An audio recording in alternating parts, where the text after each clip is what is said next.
Sur notre territoire en France, certains enfants vont développer leur langage oral en étant exposés à plusieurs langues.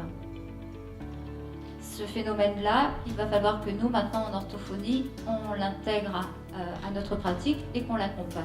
Parce que les enfants que nous allons recevoir en cabinet sont pour nous et avant tout des enfants, mais ils ont cette spécificité, le bilinguisme. J'aimerais développer au maximum cette formation que j'ai créée, ce module de formation que j'ai créé en faveur des orthophonistes pour la prise en charge des troubles développementaux survenant chez des enfants bilingues. L'intervention orthophonique dans les troubles développementaux des enfants bilingues, donc c'est la formation dont sont titulaires Anne-Laure Guelunati et Christelle Chabert, dont une session a eu lieu à Manosque. Une vingtaine d'orthophonistes de PACA étaient présentes, dont je crois 9 de notre département. La France, on l'a dit, c'est un pays monolingue. C'est la langue française qui est la langue officielle. Mais elle participe en fait à l'accueil d'un mouvement migratoire sur son territoire. Ce flux peut être d'ordre d'histoire personnelle, ça peut être aussi un flux dû à un contexte géopolitique ou socio-économique. Ainsi donc maintenant, sur notre territoire en France, certains enfants vont développer leur langage oral en étant exposés à plusieurs langues. Le bilan orthophonique, c'est la clé de voûte de notre pratique. C'est un exercice complexe, le bilan orthophonique, et il va prendre un grand temps dans notre pratique.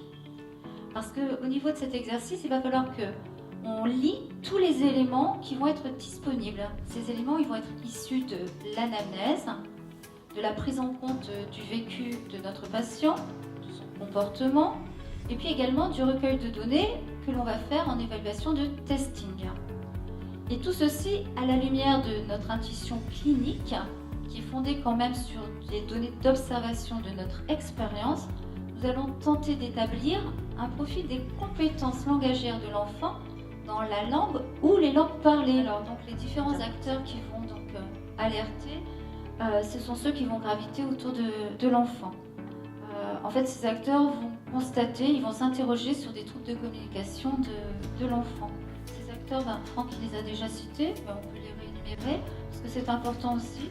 Bon, il y a les parents, il y a tous les proches, mais il va y avoir également les personnels scolaires ou de garderie, le personnel périscolaire, que ce soit la cantine aussi, les intervenants extérieurs qui vont être aussi des médecins ou voilà, des médecins spécialisés. Donc une alerte va pouvoir être donnée à ce moment-là. Nous encourageons également les parents à nous permettre de rentrer en contact directement avec l'enseignant de leur enfant, parce que nous, on pense aussi que les enseignants sont aussi et avant tout des partenaires aussi de nos petits patients. Et donc l'enseignant va peut-être mieux comprendre l'enfant et en discutant va peut-être lui permettre de trouver des clés pour que l'enseignant adapte aussi ses apprentissages à l'enfant qu'il a devant lui. Parce que l'idée c'est que l'enfant puisse continuer à apprendre. Établir un partenariat également autour des différents acteurs qui gravitent autour de l'enfant devient également fondamental. La pratique se devrait d'être un peu plus collégiale que ce que l'on voit à l'heure d'aujourd'hui.